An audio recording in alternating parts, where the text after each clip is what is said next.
are facing an issue that is really difficult, I think, for a lot of people to understand, to know how to deal with, to know how to even respond to. We don't have all the answers, and sometimes we don't even know all the questions. I'll show you a headline here.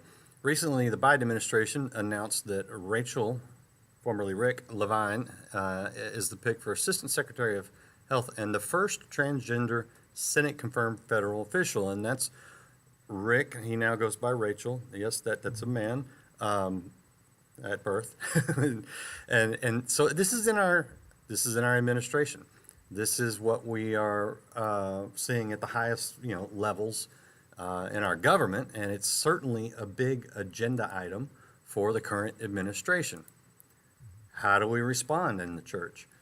Well, I reached out and got a little help because I need it.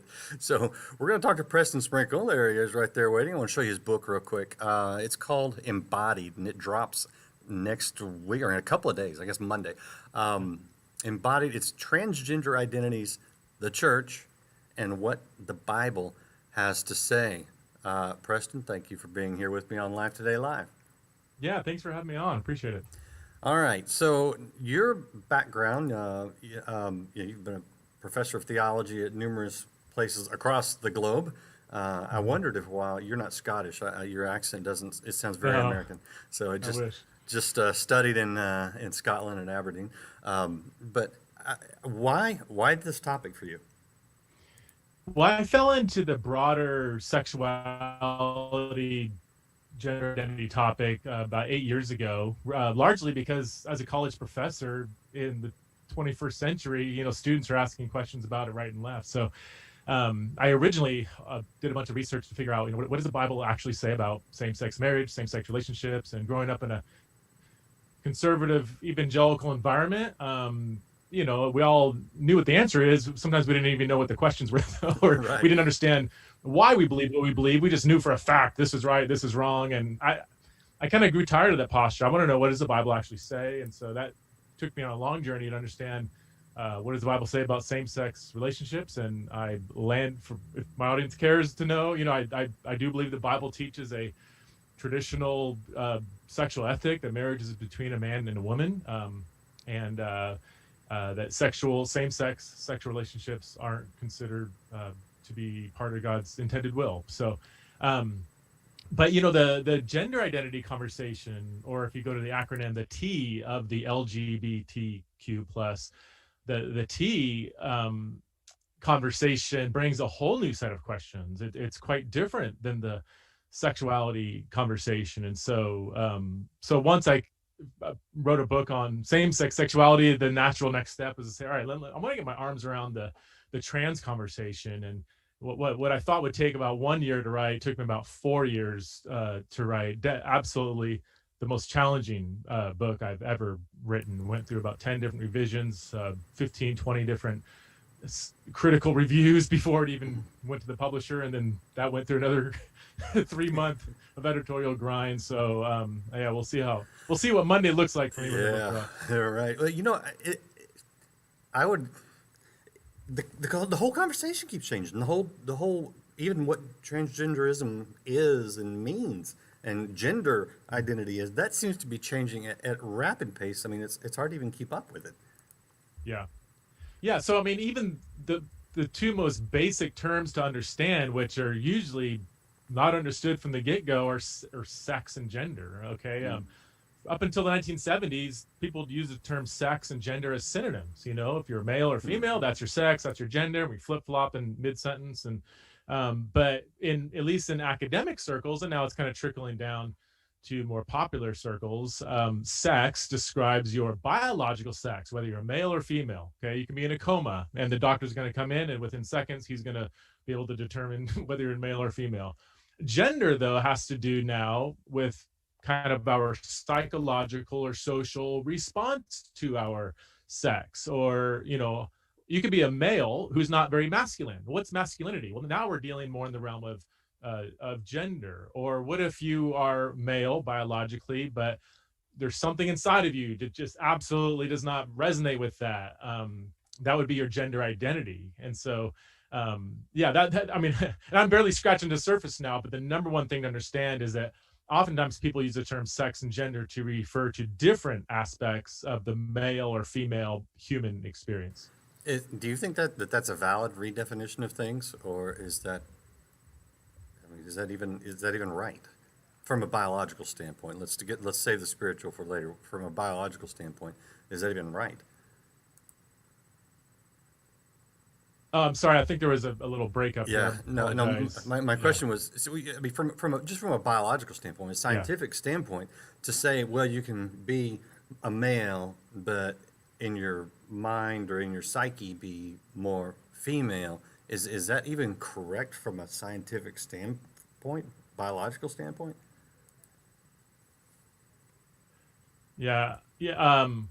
I Be- apologize. It's Uh, just it's in and out, but I've got a storm here, and so I think it's affecting the internet. Let me repeat I think I got your question yeah, though. That from a biological yeah, standpoint, if somebody is a male and yet something in their mind, their psyche, their right. personality, their internal sense of who they are is like, I don't agree with that. Like, is that even a biologically? Is that a valid scientific claim? Yes, Even? that's the question. Yeah. So that's a great question.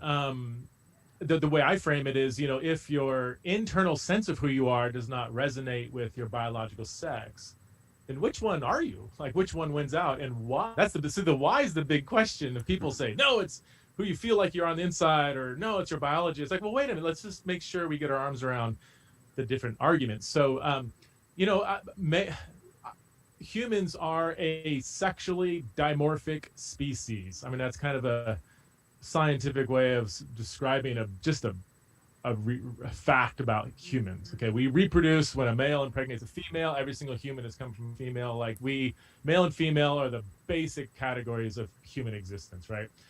Um, so yeah, I think, nobody should dispute that, even though in some circles that's disputed. But there are some theories, and I call them theories, not that they're right or wrong, but they're just proposals that, is it possible for somebody, a male, for instance, a biological male, to be born with a female brain? Now, nobody should say yes or no, because there's a lot of scientific data, a lot of questions we should ask about this. Now, in my book, I spend a whole chapter on that particular question, and I don't think that's a valid scientific or even philosophical um, claim that somebody can have the brain of a female and the body of a male. I don't think human nature works that way. But that's at least that's at least I think a responsible attempt to say maybe there is something here that's not just that doesn't just fly in the face of biology, that could explain some of these experiences that trans people have. Okay, I'll just ask a blunt question because Yeah, and again, we both, all of us are on a journey to try to understand things properly. But sure. when I look at, when I look at it, I think that it may just be mental illness, to be blunt. Uh, Mm-hmm. is gender confusion a form of mental illness? Is that even a plausible theory? Oh yeah, I mean, so in the Diagnostic and Statistical Manual of Mental Disorders is the main kind of, some people call it the psychiatrics Bible. So that's a little of a popular way of describing it. It's gender dysphoria is listed in there as a mental health, a disorder. Now, there's been a lot of stigma around the term mental illness or even mental disorder. In fact, it used to be called gender identity disorder. And then in 2013, they revised that very concept, not because of any advancement in science, but because, there's certain terms that carry certain political correctness. And, so now they call it gender dysphoria. So it kind of, they lose the term disorder. But yeah, I think it's very valid to suggest that if a biological male has a really an aggressive psychological condition where they can't even really function in society because of their lack of their incongruence with their biological sex, I think it's very valid to say that this perhaps could be a mental disorder that needs to be addressed through mental health avenues rather than trying to change the body and to conform to where the mind is at. Yeah. Yeah, But and again, everything I said now is going to be, there's some people are going to say just freaking out oh because yeah, that's so politically incorrect to say, but we're not going to help people if we simply bow the knee to everything that is deemed politically incorrect. That's not a good approach to help people that very well could have a mental health issue. and that's entirely my point because I don't say that as a pejorative term. Say, oh, it's a mental health issue and just dismissive. I'm talking about how Sure. we deal with it because if we determine that we should encourage it, I mean, take any other mental health issue, we don't encourage it. Yeah. We try to help people with several things. Maybe it may be some medication, some hormone imbalances, or all some pharmacological things that can be happening that can help the condition. But we also help them with truth. Someone who's suffering from deep depression, we tell them, no, look, there is hope. There is a way out of the darkness. And Right. if we determine that it's a mental health issue, then we can say, okay, you're facing some confusion, some inner conflict, but there is a path out of it, and that's my Yeah. concern. I have to remind myself that as a Christian, we should be concerned about the individual first, and their overall health, physical, mental, spiritual, psychological, emotional. And in order to approach that in the right way, I think we have to start from the right position. And if our position is, no, it's fine, we should encourage it or we should accept it, I don't think that helps. So Right. do you see what I'm saying? Does that make sense? Absolutely. Oh, absolutely, absolutely. And this is actually a big debate within, and I'll just stick to liberal, broadly speaking, liberal, the liberal medical community, because there are some people who are not conservative, they're not religious, they're very left leaning, very liberal politically, socially, who say exactly what you're saying. Like, this is a mental health condition that should be addressed through mental health means, and we shouldn't race people to surgery, especially teenagers. And these are people who aren't ethically opposed to surgical transitioning. They say, but that should be a last resort. But even this again, very liberal medical viewpoint is being banned and canceled and by the far left progressive kind of wing. So that this is just for our audience, I think it's helpful to know this isn't like a liberal versus conservative thing. There's within liberal circles, there's a lot of debate about what's seen as ideological motivation that is influencing some medical approaches that's actually doing a lot of damage to especially young teenagers who are in their own words, being experimented on medically out of more for ideological reasons. So this is a serious thing. It's serious. All right, we're talking to Preston Sprinkle. This is the book that comes out next week. You can pre-order it now. It's called Embodied Transgender Identities of the Church and What the Bible Has to Say. He also has a great podcast on his website, prestonsprinkle.com, called Theology in the Raw, where he addresses big-time issues in ways that we can relate to and understand. I'll put that in the chat. So let's shift a little bit to sort of, as Christians, the spiritual perspective. And man, this is where I get frustrated with my own community, because it's easy to just condemn. And man, everybody knows John 3:16, but man, I want to quote John 3:17. Jesus didn't come into the world to condemn the world, but that the world through him might be saved. How do we need to approach this in the church so that it's not a message of condemnation, while Yeah. holding a line on what is right and what is wrong, but instead a message of love and hope and redemption? Yeah. That's the $1 million question. I love it. And I love, John 3:17 often gets left in the dust of the John 3:16 banner. But I think the number one thing we need, well, there's a lot of starting points. Love your neighbor as yourself would be a good one. I think recognizing that we're all sinners in need of a savior. We're all beggars in need of bread. We should never approach the broader LGBT conversation from a posture of arrogance or thinking that we have our stuff together. I mean, the porn epidemic is rampant in the church, divorce rates are high, sex outside of marriage. I mean, failing to disciple the next generation. I can go on and on. We've got a lot of work that we, with the heterosexual, whatever people need to do, we need to recognize our weakness. It's from that posture that we should address these questions. And, you know, I read a statistic a while back, and I did a lot of research to verify it, and it's legit. 83% of LGBT people were raised in the Christian church in America. 51% end up leaving after 18, but only 3% who left said, I left primarily because of the church's theology of same-sex relationships, you know, that it said same-sex marriage is not, you know, it's a sin or whatever. Meaning there's literally millions and millions and millions of LGBT people raised in a church, probably struggling secretly as a teenager, just wanting to know how to figure this out, that end up becoming maybe more activist and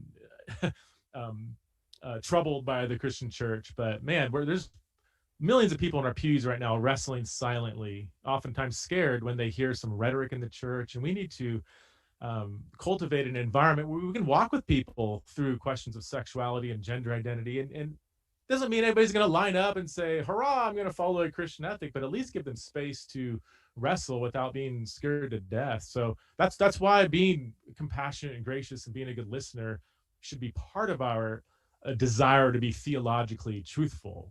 Truth and love are not opposed to each other in Scripture. They are very much intertwined, and we need to embrace both. Yeah, okay. So you said something there. You said we need to be able to listen. I think it's reflexive to just go, oh, that's wrong. Oh, no, that's it. And how big is that concept of hearing someone out, even when we already know they're wrong or think they're wrong? And it's yeah, it's huge. I in my journey early on, I just like studied the verses and said, here's what the Bible says. And you know, I did a PhD in Bible because I love the Bible. I learned Greek, Hebrew, Aramaic, and Latin even because I love every word of the Scriptures. I live my life around it. But if we get the Bible right but get love wrong, we're not actually getting the Bible fully right. We need to be good listeners. You know, even it was through listening that I understood the frustration when Christians sometimes say, well, it's wrong. They're like, what do you mean by it's? What's the it? Let's talk about transgender. You have a 15-year-old suffering from an unwanted, debilitating psychological condition and wants to follow Jesus in that. And if we just say, well, it's wrong, like what? An unwanted psychological, is clinical depression sin? Are we gonna, I mean, I can go on and on with many people listening who probably wrestle with an unwanted mental health condition. Some quote trans people, they're like, I don't want this. I want to follow Jesus. I need some guidance from the church. This is incredibly hard. Can you help me? And if we just say it's wrong, you're like, what? Did you even listen to what I was saying? Like, I'm not out sleeping around. Like, I'm just trying to follow Jesus in this. That's for a lot of, I would say, LGBT people in their younger years, at least, that's where they begin. And sometimes they get frustrated at the church because we aren't good listeners. Yeah. What would you rather hear from the pulpits? What would be more helpful? So, well, and the pulpits, it can't just be a pulpit, but let's start there. I would love to hear when the question of same-sex sexuality or even gender identity is addressed in the pulpit. It should be part of a broader conversation of just sexuality, of sexual holiness, of, hey, you know, half the church is wrestling with porn. Statistically, half of our pastoral staff is secretly wrestling with porn. We're all struggling. Like, it's within a context of struggle, of wrestling, of failing, of clinging to God's grace and forgiveness that we should, but within that broader question, talk about same-sex sexuality. You are one of us, fellow struggler with this different kind of struggle. So one of the things that of the 83% that grew up in the church, one of the biggest frustrations is the hypocrisy. Look, I look around and I see all kinds of sexual brokenness, but all of a sudden, when you guys give your one-off homosexuality sermon, it sounds like we're like the worst people on earth, and yet you guys don't acknowledge all the other struggles. So being humble, being honest with our own struggles is good. And then, yeah, I would recommend pastor never preach on this topic unless they have sat down and listened to several gay and lesbian people. Listening probably won't necessarily should change your theology. Our theology comes from the scriptures, but it does shape how we speak theologically. It shaves some of the harsh edges off when there's real people out there that you're actually talking about. Yeah, I think it also helps you see the person and not just the issue, Mm, which I think we're guilty of. I love the fact that Jesus came with grace and truth, and I don't know if it's just the way it was written, but I like the order. The grace. A.R. Bernard sat up here and he said that it's grace that allows us to get into the sinner's world, and mm, truth that enables us to get them out of the sin. And so mm, I love the balance, the grace, and the truth, and we see it all through the life of Christ. It's beautiful. I yeah. want to ask you about the third kind of prong on this whole Mm, transgenderism topic, and that is the political, because that's where it's yeah. getting even more and more difficult. I mean, we could be kicked off the platforms. I could be kicked off the platforms for having this conversation right now, Hmm. and we'll see. But Yeah. how in the world, uh, how in the world do we remain the church preaching Romans 1? You know, when we do broadcast shows, we have shows that cannot air in Australia and Canada because they're considered hate speech because we say Yeah. that transgenderism is not of God. Right. How do we? You have any insight into the political? Do you deal with that much? Yeah, well, you can't not deal with Yeah, it right. because it is with this conversation, especially the T of the LGBT, the trans conversation is has become so politicized. I think once same-sex marriage became legal in 2015, that's still political, but it's not near. It's kind of like we won, we got it, we're good. This is what you fought for, So let us just go on with our lives. Is would be the majority of, I think, gay and lesbian actual people. Of course, you have some activists and stuff, but now the big political lightning rod is the trans conversation. Yeah, gosh, where to begin? I mean, it's I would go back to what I said earlier that there is a massive divide within those who are left of center, the broader liberal community. I mean, some of the there's a big divide over how to think through and address and what we're allowed to say and not say regarding the trans conversation. You have what I would consider very radical, very progressive trans activists, small minority, very loud, very powerful, that seem to be speaking on behalf of the entire community. But then, even within very liberal circles, you have this is what's fascinating. You have a radical liberal feminists who are the most outspoken opponent of a trans activist ideology because they see a radical left view of the trans issue as kind of like, wait a minute, you have a biological male who lives with all this male privilege for 40 years and all of a sudden now wants to have access to female spaces. I don't think so. We fought for 100 years for is would be the kind of feminist critique. So it's the political scene is a mess when it comes to Yes. same sex marriage. It's kind of like neatly divided between left and right, Republican, Democrat. It's really kind of easy to sort out here. I guess what's interesting is you actually have to think through the issues. You can't hide behind your political leanings, your political tribe, because there's all kinds of levels of disagreement. So when you mentioned Biden at the beginning, and I don't typically like to get very political or partisan. I like to stick to ethics of the church, but the way when I've heard Biden talk about this particular trans conversation, he's really adopting. I don't even think he realizes it, but he's simply echoing the language of the radical progressive views. Sure. He's not even echoing the perspective of a moderate or left leaning liberal view, even though people say he's supposed to be this, Captain Moderate person. I'm like, you're only listening to very radical progressive views. You're going to make a lot of liberal feminists upset, which you might Yeah. Who would have thought that a Democrat president might drive some radical feminists to the Republican Party? But you may see some of that with Yeah. some of the views he's adopting. So Yeah. I don't mean to be cruel, but I do think that he's very much just saying what he's being told to say. So anyway, okay. yeah, So here's, I don't know enough about politics, but that's my perception that he's kind of a cardboard cutout yeah.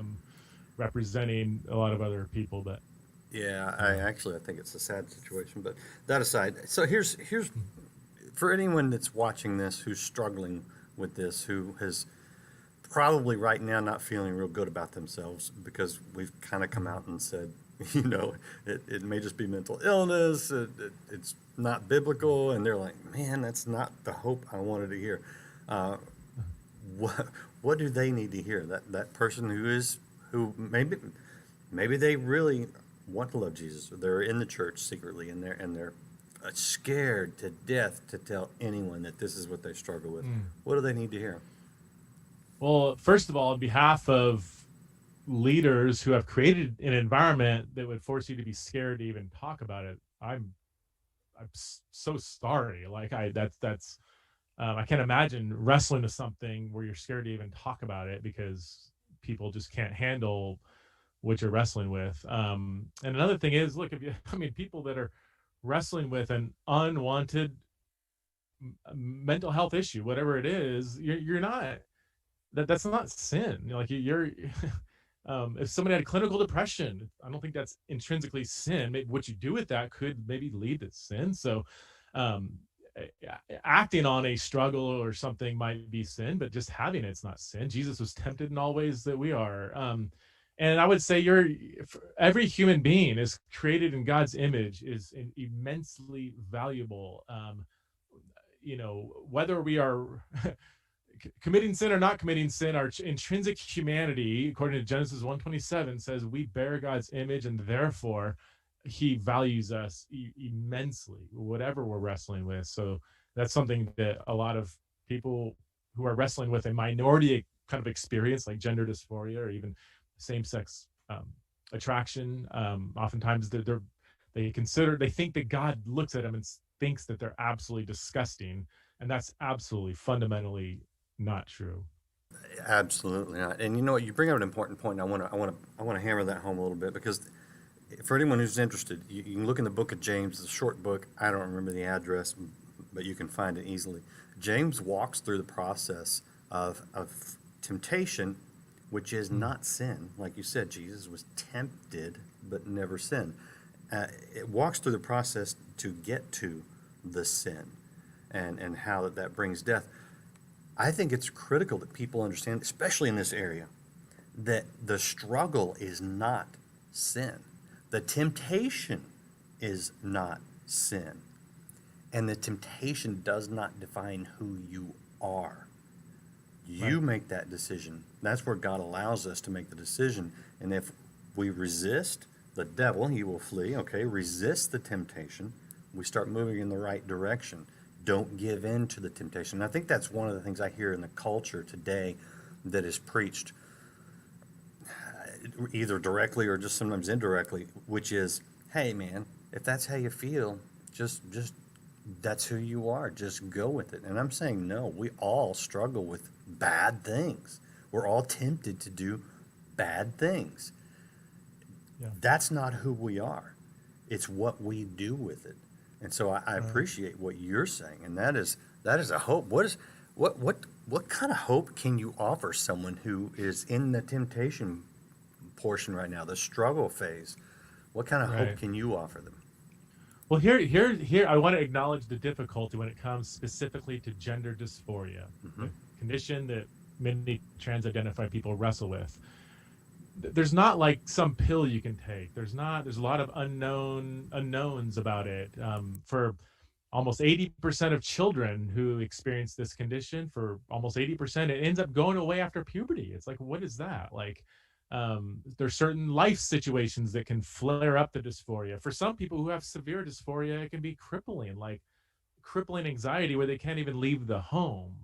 And psychologists who have studied this for 30 years can sometimes identify ways to reduce it, But even they're like, at the end of the day, there's a lot of unknowns here. So um, it, my heart goes out to somebody that is truly wrestling with this, and I really want the church to wake up, have the conversation, and invite people who are wrestling with this you can come talk to me, you can wrestle, I will be here with you. If you um wake up in the middle of the night with a panic attack, I call me. I want to. I can't understand it fully. I don't know what you're going through, but I can be a good listener, and I could love you and walk with you in this process. That would be just that posture. I think it can only help. I'm not saying it's going to solve it, but knowing that you have a loving community that's going to walk with you in this would be huge. Also, and this is something we haven't talked about yet, but these gender stereotypes can exacerbate somebody's experience. So oftentimes, if you have, for instance, a biological female who experiences gender dysphoria, oftentimes it's cultural categories of femininity that they're reacting against. So every single person I know that's female that experiences gender dysphoria, they'll immediately say, I can't stand, don't ever put me in a pink dress. I don't like wearing makeup. I would prefer wearing my hair a little short. And I'm going through my checklist here. I'm like, that's not sin. That's not sin. That's not in the Bible. There's nothing in the Bible that says you must wear a dress. There's not the hair thing. You got the First Corinthians passage. I think doesn't be out of context to apply to them. Yeah. So, but there's oftentimes these very narrow stereotypes of what it means to be a woman that they feel is so oppressive. So when the church reinforces that, like when they go to a women's retreat and they have like afternoon, knitting and arts and crafts, and we're having salad for dinner, and half the women are like, can we have some ribs? can we play a pig of basketball or something? It's funny, but it's whenever I say that, I get amen from about 50% of the women in the audience. They're like, yes, we don't like these stereotypes. So I think sometimes the church can exacerbate. Well, I think the church sometimes can adopt and embrace and almost make it sound biblical, these categories of masculinity and femininity. All right. Yeah. We've been talking to Preston Sprinkle, and I'm going to give you the last word. This is a book you can pre-order right now wherever you get books. You can also check out prestonsprinkle.com. It's going to have the book at the top and then have the Theology in the Raw podcast if you scroll down. But Preston, again, thank you for hitting this issue from a biblical standpoint. But just so people know what to expect when they get this book, what are you hoping that they walk away with? I would say a fairly thorough understanding of the trans conversation as a whole. They will hear a lot of stories in the book from actual trans people who I've got to know. Some are good friends. They will understand the theology behind this. What does the Bible say about this? They will understand what the science says about this. I'm not a scientist. My background is all in, biblical theology and even some philosophy, but I've never done more scientific research than I did for this book. So they will get a few chapters, discussing things like brain sex theory. Can someone be born, with a brain of the opposite sex, or even intersex? What if somebody is born and biologically they're not clearly male or female? I've got friends who have this reality, and they will also mostly learn how to not just understand the concepts of this conversation, but they will learn how to love people much better than we traditionally have. I think that's a great place to end and a great thing to walk away with. Let's learn how to love people. That's the heart of God. Preston, I appreciate you bringing this to our attention and taking the time to talk with us today. You guys, check it out. Check out the book. Check out the website. And share this. If you haven't followed or subscribed, do it now. And I would encourage you to do it across all the platforms, because you never know how long we're going to be here. I'll show you those platforms right here. And here's the book. Check it out. We'll see you next week on Life Today Live. And the hour of darkness. But enjoy it. Squeeze all the fun you can out of it. This is your hour. This is your hour. toward the end. And truth will be on the throne to attain. Sunday is coming.